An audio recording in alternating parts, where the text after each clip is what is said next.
And welcome back. तो last के videos में हमने देखा था सीक्वेंस एंड सीरीज के दो टॉपिक्स जो थे अरिथमेटिक प्रोग्रेशन और उसी में हमने देखा था अरिथमेटिक मीन। उनके हमने एग्जाम्पल प्रॉपर्टीज डिस्कस कर चुके हैं।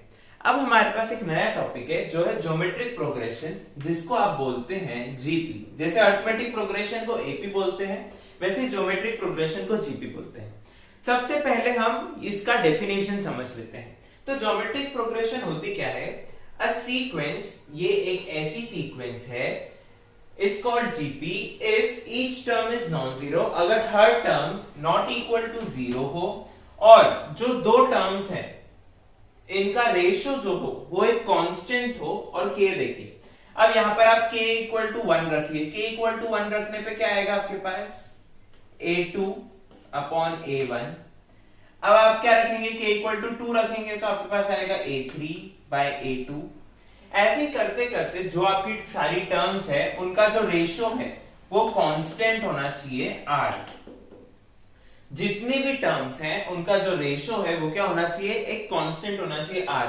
और कौन सी टर्म्स? ऐसा नहीं कि आप a4 और a2 का एक रेशियो ले लें, नहीं, ऐसा नहीं।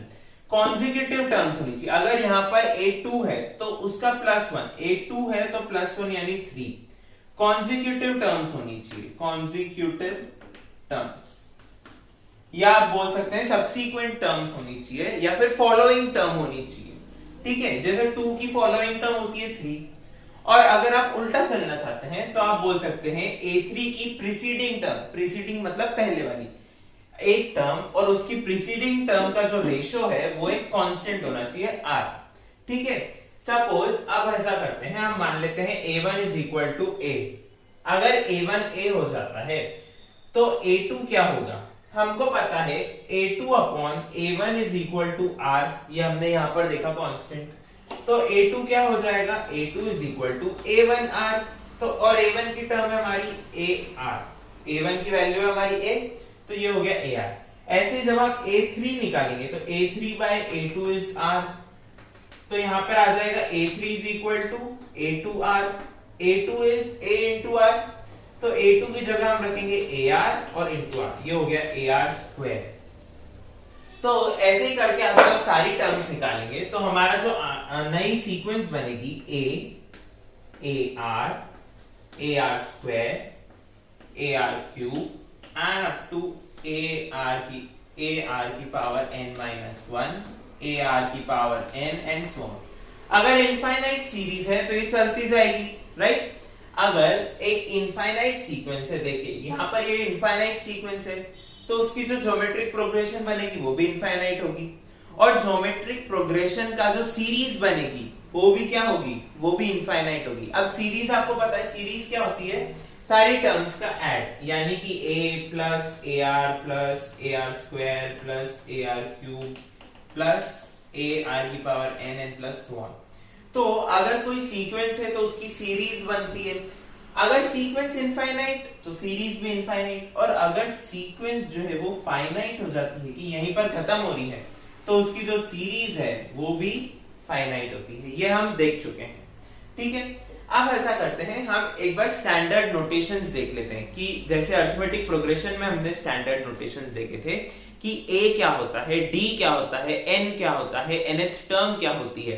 वैसे ज्योमेट्रिक प्रोग्रेशन के भी कुछ स्टैंडर्ड नोटेशंस हैं, हम वो देख लेते हैं। तो हमें देखना है स्टैंडर्ड नोटेशन। स्टैंडर्ड नोटेशन के लिए हमको पता होना चाहिए कि जीपी का स्टैंडर्ड फॉर्म क्या होता है। स्टैंडर्ड फॉर्म हमने अभी डिराइव किया, ar square and up to so on arn-1 and so on, right? देखिए, तो जो हमारी फर्स्ट टर्म है, फर्स्ट टर्म क्या है? a।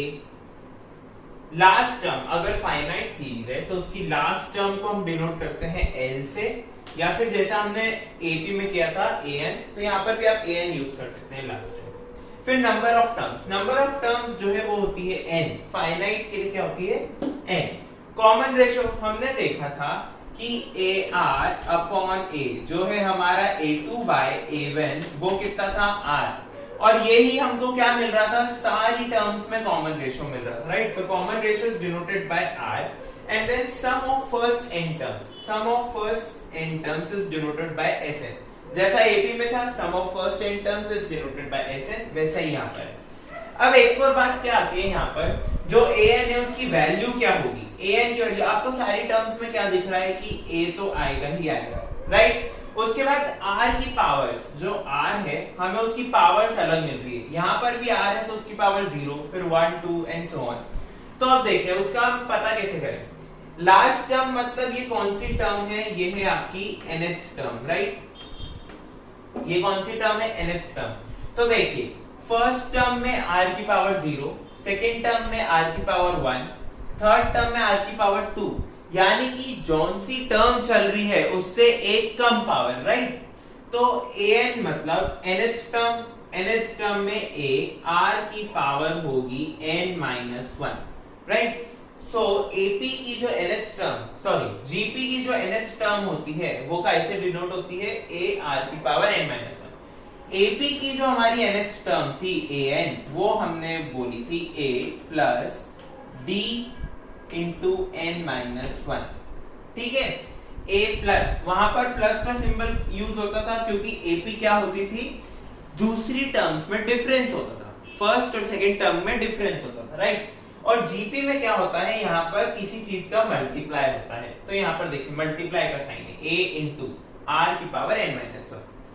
अब हम ऐसा करते हैं, हम इन नोटेशंस की हेल्प से कुछ एग्जांपल्स देखते हैं ताकि हम इन नोटेशन से भी फेमिलियर हो जाए और ज्योमेट्रिक प्रोग्रेशन से भी फेमिलियर हो जाए। तो अब हमारे पास ये एग्जांपल है, एग्जांपल में हमको nth और 10th टर्म फाइंड करनी है। जीपी हमको दिया हुआ है, उन्होंने ऑलरेडी बोल दिया है कि ये जीपी है यानी कॉमन रेशियो सब में सेम है। सबसे पहले हम देख लेते हैं हमारी फर्स्ट टर्म a की वैल्यू है 5, r की वैल्यू हम निकाल लेते हैं जो है 25/5 which is equal to 5, right. अब हमको क्या है 10th और nth, हमको पता है जीपी की nth टर्म an जो होती है जिसको हम l से भी डिनोट करते हैं, उसका फॉर्मूला होता है a r की पावर n-1, राइट। तो आप देखिए हमको पहले क्या निकालना है, a10 निकालना है। a10 के लिए हम क्या करेंगे, a इंटू r की power 10-1 which is a r की पावर 9, a की वैल्यू 5, r की वैल्यू 5 की पावर 9, ये हो गया 5 की पावर 10। अब ऐसा लिख के भी छोड़ देंगे तो भी सही है आंसर। नेक्स्ट हमको फाइंड करनी है an हो गया a r की power n-1 which is 5 into 5 की power n-1 which gives 5 to the power n। तो ये हो गई हमारी nth टर्म, राइट। तो ये तो बहुत बेसिक सा एग्जांपल है। आप जीपी के जितने भी एग्जांपल्स देखेंगे जिनमें आपको कोई टर्म फाइंड करनी होगी जहां पर जीपी गिवन हो, जहां पर जीपी गिवन हो, तो आपको बस ये फॉर्मूला अप्लाई करना है और आपके पास टर्म्स की वैल्यू आ जाएगी। नेक्स्ट हमें देखने हैं कि अगर हमको सम दिया हुआ हो तो उसके इक्वेशंस कैसे सॉल्व करते हैं। उसके पहले हमें पता होना चाहिए कि Sn की वैल्यू क्या होती है, Sn को हम निकालते कैसे हैं। तो Sn की जो वैल्यू है वो हमें सबसे पहले पता होनी चाहिए। तो अगर आपको Sn की वैल्यू का प्रूफ देखना हो तो प्लीज लिंक हमने नोट्स की दी हुई है डिस्क्रिप्शन में, उनमें आप Sn की वैल्यू जो हम निकालते हैं उसका डेरिवेशन दिया हुआ है कि Sn की वैल्यू कैसे निकलती है।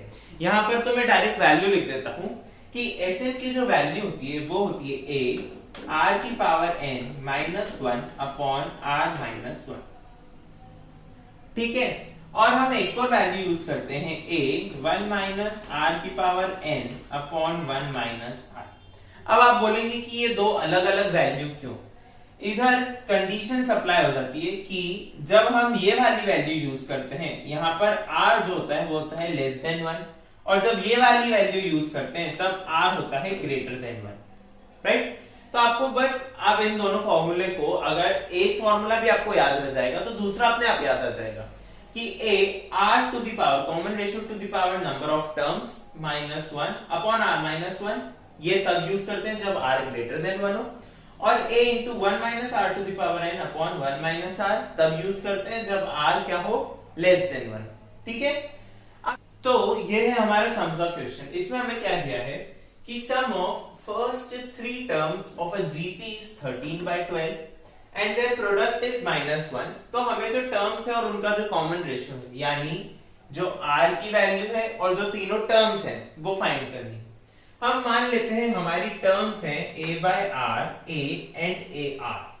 आप इनका देखिए कॉमन रेशियो निकाल के देखिए, हमें क्या चाहिए, जीपी में होनी चाहिए टर्म्स, राइट। तो इनका आप कॉमन रेशियो निकाल के देखिए तो आपके पास कॉमन रेशियो की वैल्यू क्या आ जाएगी, r। कॉमन रेशियो की वैल्यू आ गई r। हमें प्रॉब्लम में दिया हुआ है कि a/r प्लस a r इन तीनों का सम है 13/12 और एक और चीज जो हमें दी हुई है वो है a/r into a r is equal to -1। तो पहले तो हम इसे सॉल्व कर लेते हैं। r से r cancel and this gives a³ is equal to -1, तो a इज इक्वल टू -1। यहाँ पर हम सिर्फ रियल रूट्स ले रहे हैं, कॉम्प्लेक्स रूट्स नहीं ले रहे हैं, ये रियल नंबर में बिलोंग करता है। तो a की हमारे पास वैल्यू आ गई। अब इस a की वैल्यू को आप इस इक्वेशन में पुट कर दीजिए, तो आपके पास क्या आएगा, -1/r -1 r is equal to 13/12, right. अब इसको आप पूरा सॉल्व कर देंगे, तब आपके पास एक क्वाड्रेटिक इक्वेशन बनेगी जो होगी 12r² plus 25r plus 12 is equal to 0। तो ये क्या बन गई, आपकी एक क्वाड्रेटिक इक्वेशन आ गई।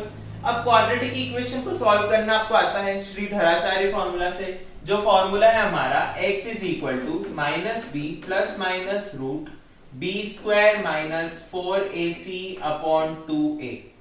ये जो फॉर्मूला है इससे आप r की जो यहाँ पर x में इक्वेशन होती है तो x, यहाँ पर r में इक्वेशन है तो r की आपके पास दो वैल्यूज आ जाएगी। तो r की वैल्यूज आपके पास आती है -4/3 और -3/4। तो ये तो आ गई r की दो वैल्यूज। अब आपको क्या करना पड़ेगा, हमको तीनों टर्म्स और कॉमन रेशियो, तो कॉमन रेशियो तो आ गया हमारा। अब हमको क्या करनी है, तीनों टर्म्स फाइंड करनी है। तो आपको दो सेक्शन में डिवाइड करना है। एक बार r की वैल्यू लेनी है -4/3, एक बार r की वैल्यू लेनी है -3/4। a की वैल्यू आपको पता है -1 है दोनों में। अब आप इनको सॉल्व कर लीजिए, दोनों से आपके पास आंसर सेम आएगा, लेकिन जो सीक्वेंस है वो आपके पास अपोजिट आएगी। देखिए आंसर आपके पास a की आएगा, a की वैल्यू तो हो गई -1 दोनों में। अब हमको क्या चाहिए, a इंटू r और a/r। तो यहां पर आप करिए a इंटू r, तो ये हो गया 3/4, राइट, और a अपॉन r ये हो जाएगा आपका 4/3। अब आप यहां कर दीजिए, a की वैल्यू तो हो गई -1, r की वैल्यू है -4/3, a इंटू r हो गया 4/3 और a/r हो गया 3/4। देखिए दोनों जो सीक्वेंस हैं ये दोनों सेम आई है, 3/4 -1 4/3, 4/3 -1 3/4। देखिए आप दोनों सीक्वेंस सेम आई है, राइट। तो अब देखिए ये जो आपकी सीक्वेंस है ये हो गई जीपी। यही आंसर चाहिए था हमें, first 3 terms and the common ratio. तो ये हो गया आपका आंसर। नोट्स में प्रैक्टिस के लिए और भी क्वेश्चंस मिलेंगे आपको, और नोट्स की लिंक आपको पता है डिस्क्रिप्शन बॉक्स में दी हुई है, तो उन्हें एक बार जरूर देखें और सॉल्व करने की कोशिश करें। यदि आपको इस क्वेश्चन में या फिर नोट्स में जितने भी क्वेश्चन है उनमें किसी में भी कुछ भी डाउट आता है तो या तो हमें सोशल मीडिया हैंडल्स के थ्रू कांटेक्ट करें या फिर कमेंट बॉक्स में लिख के हमें जरूर बताएं। तब तक thank you for watching and keep supporting.